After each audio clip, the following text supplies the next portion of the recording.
వాతావరణం చల్లగా ఉన్నప్పుడు వేడివేడిగా కారం కారంగా ఏదైనా తినాలనిపిస్తుంది కదా!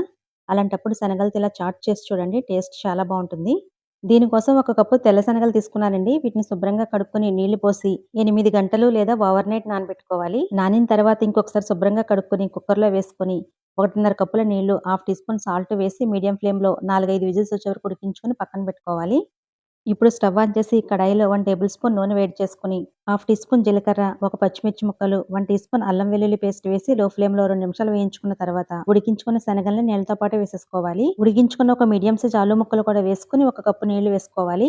నీళ్లు మరుగుతున్నప్పుడు ఇక్కడ చూపిస్తున్న స్పైసెస్ యాడ్ చేసుకొని 2 టేబుల్ స్పూన్ల చిక్కటి చింతపండు రసం కూడా వేసి కలుపుకొని సూప్ కొంచెం తిక్‌గా ఉండడం కోసం పావు కప్పు నీళ్లలో 1 టేబుల్ స్పూన్ కార్న్ ఫ్లోర్ వేసి ఉండలు లేకుండా బాగా కలుపుకొని ఇందులో యాడ్ చేసుకోవాలి. బాగా కలుపుకున్న తర్వాత మూత పెట్టేసి లో ఫ్లేమ్‌లో ఒక 15 నిమిషాలు ఉడికించుకొని స్టవ్ ఆఫ్ చేసుకోవాలి.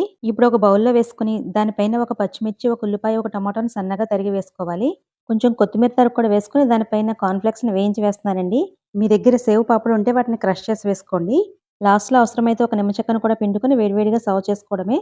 నచ్చితే please do like and subscribe.